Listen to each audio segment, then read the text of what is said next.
Vamos lá. Como a gente já discutiu anteriormente, né? A gente já falou sobre a ideia de sistema isolado e falamos aí sobre a conservação da quantidade de movimento. Então, o que seria um sistema isolado? É um sistema aí onde que a somatória das forças externas do sistema é nula. Ou seja, as forças só vão ser trocadas, aí as forças resultantes só vão ser trocadas entre os corpos pertencentes ao sistema. Então, nesse caso aqui, a gente tem uma conservação da quantidade de movimento. Ou podemos escrever assim, ó, a variação da quantidade de movimento total do sistema é zero. Ou o Q total inicial vai ser igual ao Q total final. Certo? Exatamente aqui, ó. Aqui você tem duas bolinhas, A e B, né? Antes elas estão nesse esquema e depois elas estão assim. Claro que para você ter o choque entre elas, a velocidade inicial do A aqui tem que ser maior do que do B. Claro que senão não iria alcançar. Bom, se eu tenho velocidade, eu tenho quantidade de movimento. Então aqui no início, essa parte aqui corresponde aí a uma aproximação. É a bolinha A se aproximando da bolinha B. E aqui depois você vai ter um afastamento. Certo? Ok. O que seria a velocidade aqui de aproximação? Ou seja, a ideia da velocidade relativa entre os corpos. Ó. Velocidade de aproximação aqui, ó. Por que eu falei da velocidade A maior do que da B? Porque você tem que ter uma velocidade relativa entre elas. Como que você calcula essa velocidade? Vai ser a velocidade de A inicial menos a velocidade de B inicial. No afastamento, quando elas começam a se distanciarem, é o contrário, a velocidade de B final menos a velocidade de A final. Ok. Por que eu defini isso? Porque agora a gente vai definir o chamado coeficiente de restituição. O que seria isso? Bom, a gente discutiu aí que nos choques aí, para você ter uma conservação, para você ter um retorno, por exemplo, do objeto, que nem no caso das bolas de boliche, aí, da bola de basquete, é necessário que exista uma elasticidade, certo? Então, como que a gente vai analisar isso fisicamente? Por meio desse cara aqui, ó, o coeficiente de restituição. Ele que vai me definir o tipo de choque que eu tenho. Se é um choque mais elástico, que nem no exemplo que nós falamos aí da bola de basquete, ou se é um choque inelástico, que nem no caso da bola de boliche ou da bola de canhão, aí se chocando com o solo. Tá. Como que eu calculo esse coeficiente de restituição? Ele é representado pela letra E. Ele é dado por isso, ó.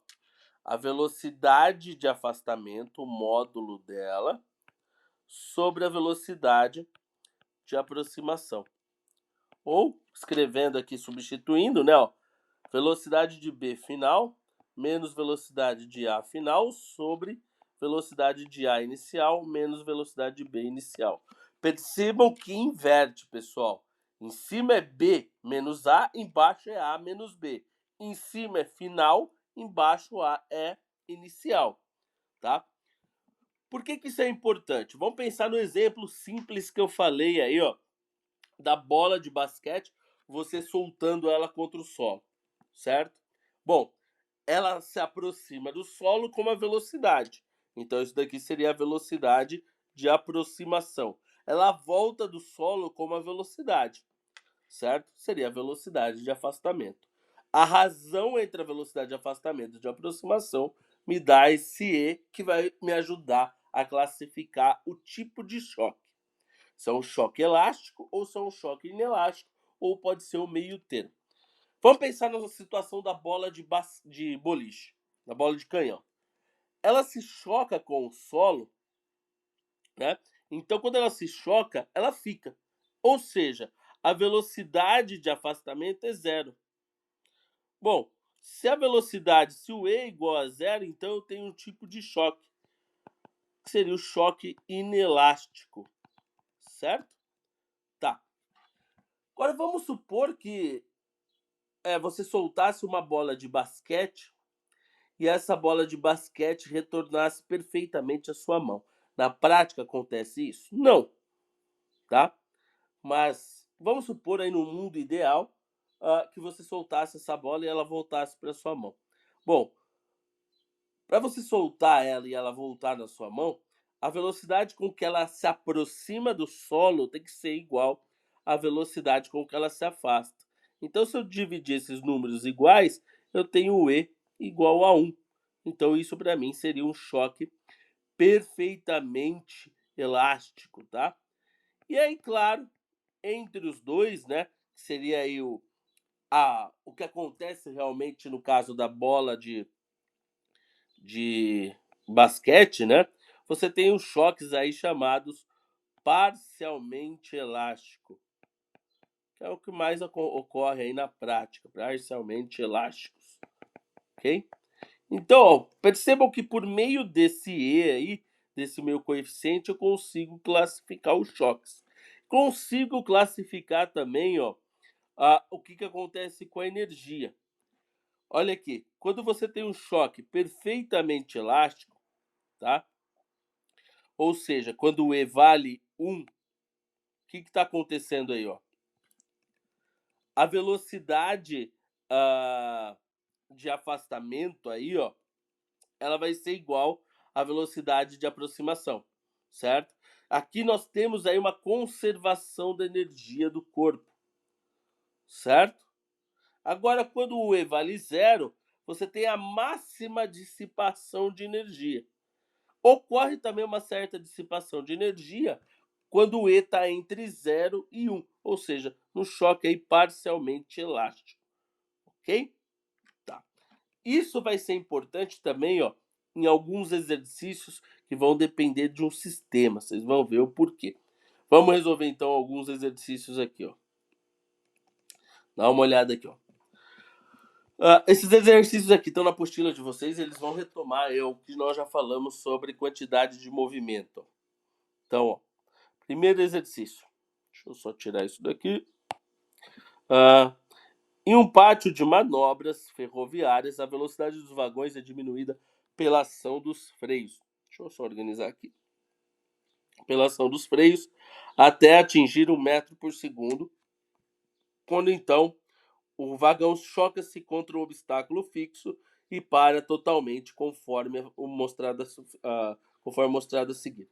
Determine a intensidade da força média aplicada pelo obstáculo ah, ao vagão, sabendo que a massa dele é 20 toneladas e que a duração do choque é de 0,1 segundo. Então, ó, tá vendo? Vamos dar uma olhada na ilustração. Você tem o trem, ele está se aproximando do obstáculo, certo? E aí, claro, ele vai se chocar com esse obstáculo e vai parar. Então, a velocidade final, claro, é 0. Velocidade inicial, ele fala que ele se aproxima com 1 metro por segundo. Quando ele se aproxima, quando ele bate no obstáculo, esse obstáculo exerce uma força contrária nele, que a gente pode falar de uma força resultante média. Por que média? Porque essa força não vai ser constante. A gente já conversou sobre isso na aula passada, tá? Então, como que eu calculo essa força resultante média? Posso ir pela relação da quantidade de movimento. Primeiramente, vamos anotar os dados. A massa do trem, 20 toneladas, ok? A velocidade inicial, 1 metro por segundo. Velocidade final, 0. E o tempo ali do choque, que é algo muito rápido, 0,1 segundos. Ok. Anotei os dados, tem que tomar cuidado aí, ó, com, com as unidades, né? Aqui eu não posso trabalhar em toneladas, vou passar para quilo. Então isso daqui é igual a 20 mil quilogramas. Ou então, vamos escrever isso aqui bonitinho? Vamos escrever 2 vezes 10 a quarta quilogramas. Ok? Tá. Então, como que eu defino aqui essa ideia de força aí, ó? força resultante média vai ser igual à variação da quantidade de movimento pelo tempo. Então, abrindo a variação, força resultante média, força resultante aí, é igual a Q final menos Q inicial dividido pelo tempo. Opa! O Q final vai ser zero. Por quê? Velocidade final é zero. Tá? E a força resultante média vai ser igual a Q inicial menos massa vezes velocidade inicial dividido pelo tempo. Agora é só substituir. Olha que sossegado. Pessoal, vocês estão percebendo que tem um sinal negativo aqui, né? Por quê?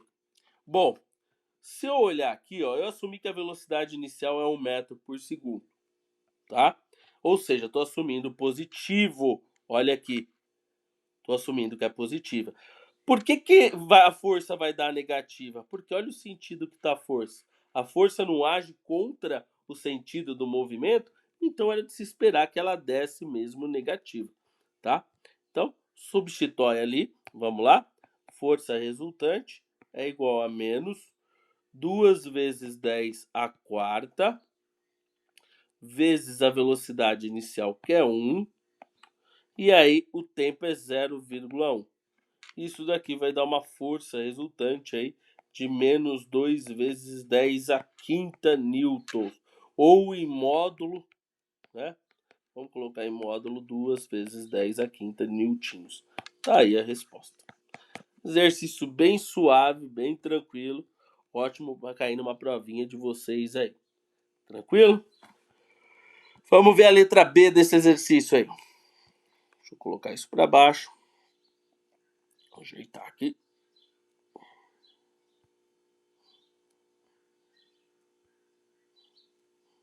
Opa. Não é isso que eu queria fazer? Aí. Letra B. Para diminuir a intensidade da força trocada entre o vagão e o obstáculo, intercalou-se um amortecedor, que é um dispositivo que aumenta a duração do choque. Ó, isso é importante, tá, pessoal? O que o amortecedor faz? Ele aumenta a duração do choque e aí, consequentemente, vai diminuir a força. E além de contribuir para a dissipação de energia cinética. Aí está o desenho do amortecedor. E agora ele quer saber a intensidade dessa força, sabendo que o choque passou a ser 5 segundos. É só fazer a mesma continha. Ó, eu já vou partir disso daqui. Menos massa vezes velocidade inicial. Só que agora mudou o tempo. Vou chamar esse tempo aí de telinha. Então a força resultante, agora menos 2 vezes 10 à quarta. Opa, a quarta. Velocidade inicial continua sendo 1, só que agora o tempo é de 5 segundos. Então ele aumenta o tempo da interação, tá? Então aqui vai dar 2 dividido por 5 costuma dar 0,4. Já vou colocar em módulo, tá? 0,4 vezes 10 à quarta. Bom, não preciso colocar 1. Então isso daqui é a mesma coisa de colocar 4 vezes 10. O que eu coloquei 5 ali?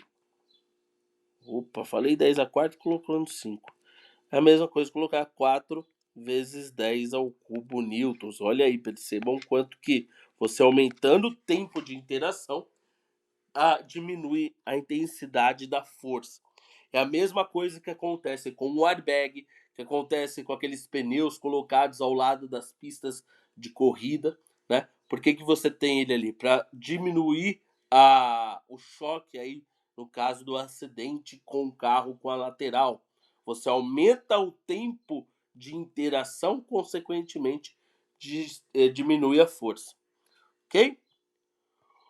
2. Uma esfera de meio quilo que se movimenta em um plano horizontal com velocidade de 10 metros por segundo choca-se contra uma parede rígida e retorna com uma velocidade velhinha, velocidade final. Sabendo que o choque durou 5 milionésimos de segundo e que o coeficiente de restituição da colisão é 0,8, determine a velocidade da esfera imediatamente após a colisão. Olha, agora ele está trabalhando aí com o E. E igual a 0,8. A velocidade inicial é igual a 10 metros por segundo. Eu quero saber a velocidade final, tá? Bom, claro que essa velocidade inicial vai ser a velocidade de aproximação, certo? E a velocidade final, claro, é a velocidade com que ela se afasta da parede. Então aqui é bem simples, ó.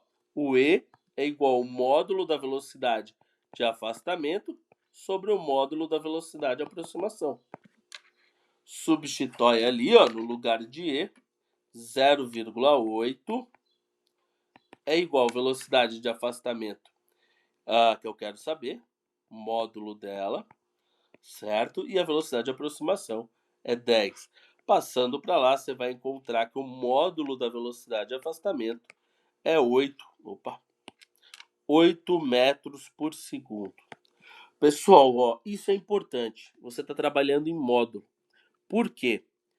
Bom, o corpo aí, né, a esfera de 0,5 kg, ela bateu e voltou. Então, se eu considerasse, por exemplo, algo assim, ó, vamos colocar aqui a parede, você tem a esfera ela indo, né? Ela vai e se aproxima.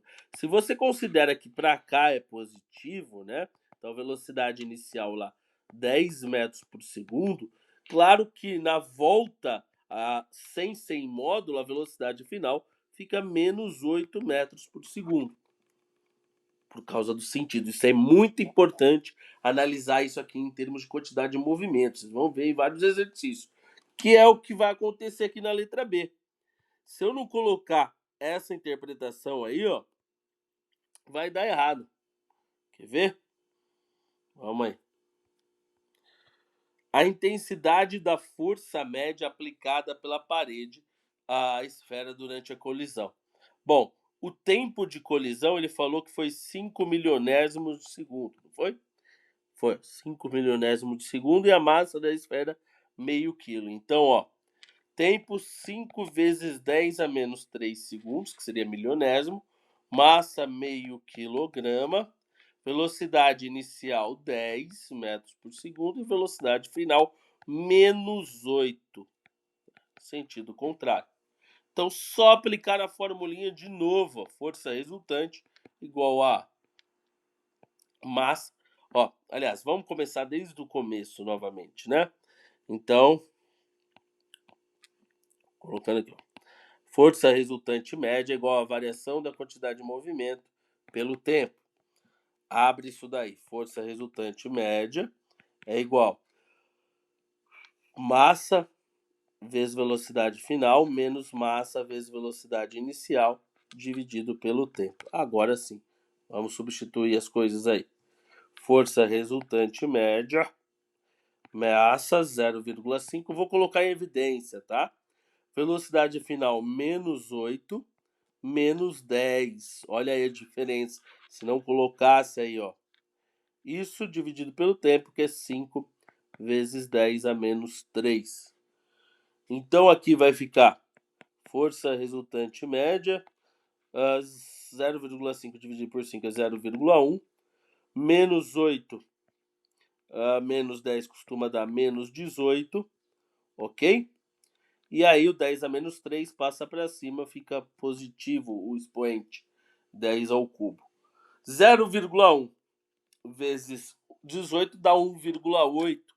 Em módulo, porque deu negativo, aquela ideia que eu falei do sentido. Em módulo, essa força aí vai ser de 1,8 vezes 10 ao cubo newtinhos. Tá aí a resposta. Sossegado. Olha a importância que eu falei aqui do sentido.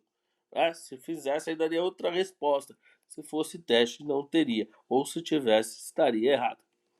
Ok? Agora, será que dá tempo de fazer esse? Claro que dá. Vamos lá então. Deixa eu organizar aqui. Passar isso para baixo.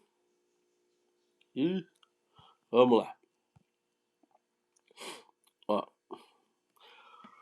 Em uma experiência de laboratório, um carrinho de massa de 2 kg movimentando-se com uma velocidade de 6 metros por segundo em um trilho de ar, choca-se com outro de massa 4 kg, inicialmente em repouso. Okay. Sabendo-se que após a colisão, os carrinhos movimentam-se juntos. A velocidade do conjunto formado pelos carrinhos, ou seja, a velocidade final, e o módulo da variação da energia cinética devido à colisão são. Seguinte, pessoal. Isso daqui é uma dica muito importante. Movimentam-se juntos. Por quê? O que isso quer dizer? Toda vez que os corpos ficam grudados após o choque, a velocidade de afastamento é zero, tá? Tudo bem que não vai precisar aqui do coeficiente de restituição, mas claro, nesse caso aqui, o E é igual a zero. Você tem um choque aí inelástico nesse caso. Então, sempre que falar dos corpos ficarem juntos após a colisão, choque inelástico é igual a zero. E é mais fácil de lidar, principalmente em termos da conservação da quantidade de movimento. Olha aqui. Pela conservação da quantidade de movimento.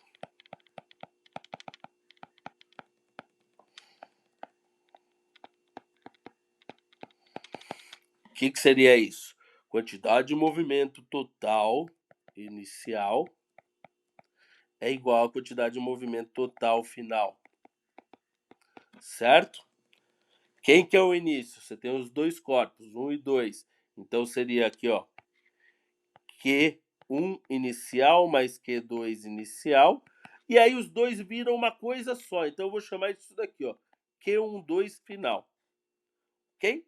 Então, massa de 1 vezes velocidade de 1 inicial, mais massa de 2 vezes velocidade de 2 inicial, certo? É igual, vira uma coisa só, então eu somo as massas.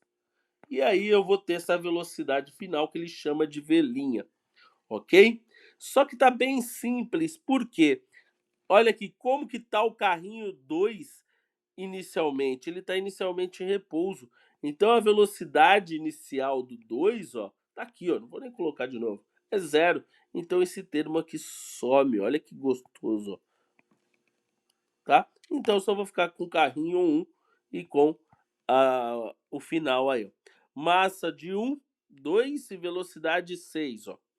Então massa de 1, 2, velocidade 6 é igual massa de 1, 2, velocidade do 2 é 4.